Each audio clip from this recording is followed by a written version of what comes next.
Boa tarde a todos. Hoje eu quero aqui falar sobre dois assuntos. Primeiro, o Jardim do Marquês e, em segundo, a violência contra a mulher.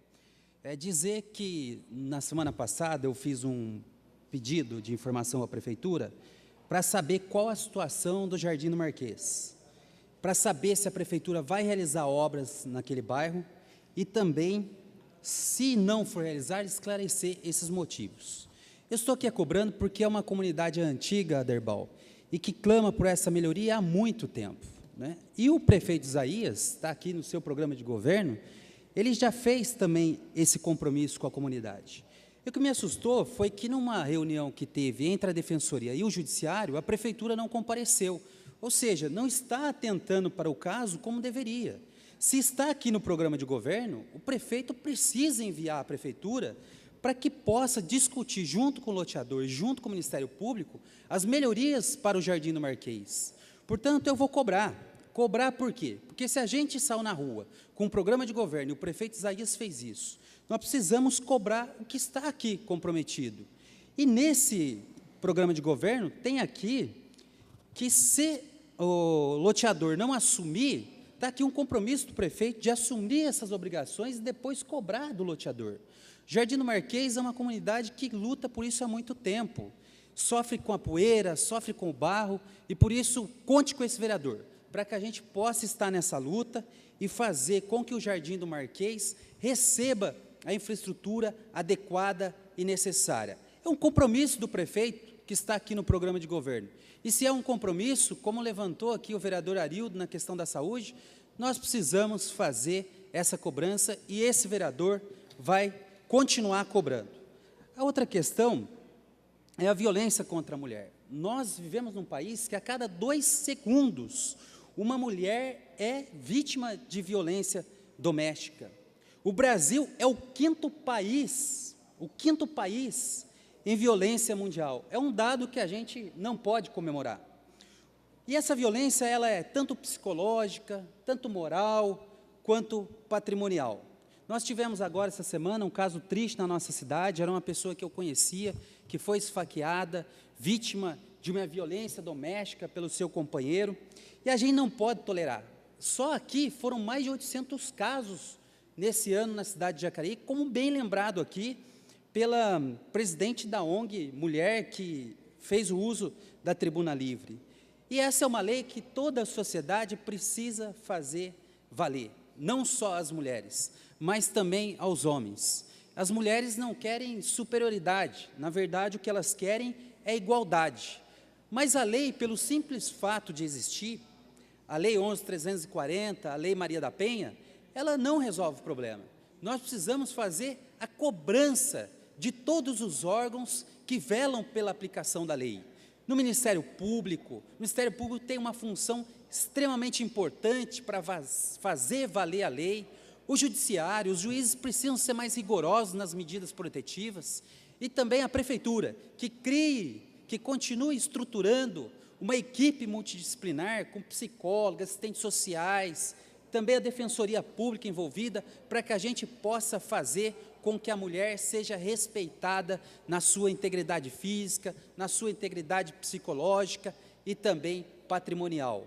Nessa segunda-feira, foram comemorados os 11 anos da Lei Maria da Penha, que foi uma lutadora, que sofreu por agressão doméstica e por muito tempo lutou junto à nossa sociedade, junto aos poderes constituídos, para que essa lei viesse então a ter vigência e o seu marido, seu ex-esposo, fosse condenado, e ele foi condenado, e essa lei, só por isso, já valeu a pena.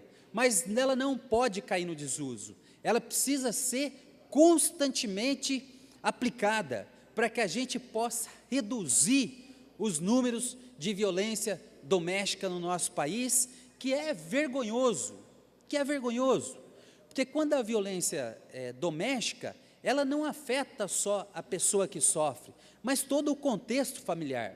Muitas crianças são traumatizadas por presenciarem a violência doméstica contra a mãe, contra a tia, contra a avó. As crianças, quando veem uma cena dessa, carregam consigo traumas por toda uma vida. E o pior, muitas crianças que presenciam esse tipo de violência em suas casas, em seus lares, na sua família, pode perceber que esse seja um comportamento natural, pode reproduzir esse comportamento quando atingir a idade adulta e a idade jovem.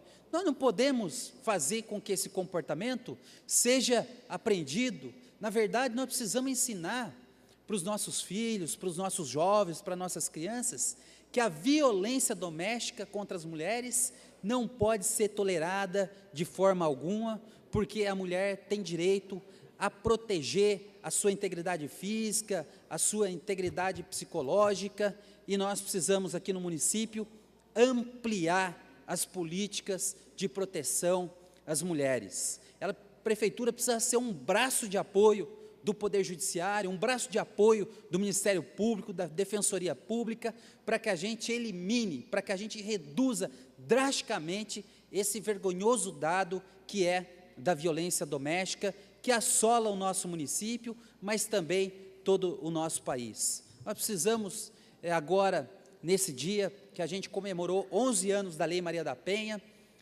refletir sobre isso, refletir no sentido de que foi um extremo avanço a gente ter uma lei importante como essa, que serve de referência para outros países, mas também devemos refletir que só a existência da lei não basta para que a violência doméstica diminua.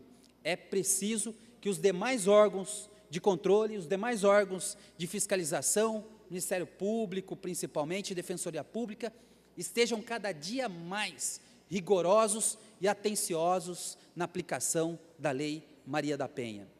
E, por fim, eu quero encerrar a minha fala com um terceiro tema, que foi a vergonha que aconteceu na Câmara dos Deputados a semana passada. O que a gente viu lá, muitos e muitos deputados que subiram à tribuna, que declararam seu voto com relação à destituição da presidente Dilma e se vangloriavam, dizendo que, na verdade, eram deputados que estavam sob o manto da honestidade, sob o manto da ética, subiam no pedestal da hombridade para votar a favor da destituição da presidente Dilma, que, diga-se de passagem, foi acusada pelos parlamentares de promover uma pedalada fiscal, que foi um crime financeiro, segundo capitulado pelos nossos deputados. E eu lhes pergunto, qual foi a gravidade desse ato cometido pela presidente Dilma, que foi para manter os pagamentos em dia do governo, frente ao que o senhor Michel Temer fez e continua fazendo lá no Palácio do Jaburu, continua fazendo em Brasília? A Polícia Federal o indiciou porque tinha elementos concretos, escutas telefônicas, mala de dinheiro, todos os indícios robustos que incriminam o presidente Michel Temer. E o que fez os deputados que votaram pela destituição da presidente Dilma? Foram lá para fazer a defesa do presidente Temer, totalmente envolvido com corrupção, segundo a Polícia Federal e segundo o Ministério Público Federal apontou em sua denúncia. Qual é o exemplo que esses deputados estão dando do ponto de vista da ética, do ponto de vista da honestidade, do ponto de vista da transparência para o nosso país? É uma Câmara dos Deputados totalmente desconectada do povo brasileiro, porque hoje, se nós formos fazer uma pesquisa com relação à rejeição do presidente Temer e à vontade da sua destituição, ela fatalmente ultrapassará os 90%. É o presidente mais rejeitado da história republicana do nosso país. E o que fizeram esses deputados? Fizeram foi acobertar esses crimes, porque com o seu voto interromperam as investigações que recaíam sobre o presidente Temer. E além disso, esse é um fato que nós temos que observar. Discordo aqui da presidente Lucimar, quando ela fala que o PT é culpado por eleger o presidente da República Temer. Isso é uma avaliação bastante singela. Na verdade, quem elegeu a presidente Dilma e elegeu o presidente Temer, foram mais de 53 milhões de brasileiros. 53 milhões de brasileiros que foram na urna e elegeram tanto a presidente Dilma como o vice-presidente Michel Temer. O que se viu de lá para cá, na verdade, foi o conluio entre o PMDB e entre o perdedor da eleição, o senhor Aécio Neves, para que desestabilizasse a política no nosso país. E conseguiram destabilizar, porque foi um mau perdedor, perdeu no voto e não aceitou a derrota. E isso fez com que o nosso país entrasse numa crise sem precedentes do ponto de vista da economia. No nosso governo, não havia esse desemprego que está aí. No nosso governo, não havia o corte no ProUni que garante a universidade para os jovens pobres, para os jovens da nossa periferia. No nosso governo, não faltava dinheiro para a Polícia Federal, para a Polícia Rodoviária Federal, que agora o presidente corta, por quê? Porque quer desestabilizar a Polícia Federal para não continuar investigando os crimes que ele comete em conjunto com alguns parlamentares, e eu incluo aqui alguns deles do PSDB, como votaram lá a favor do presidente Michel Temer permanecer no poder. Portanto, essa lógica não é simplista assim.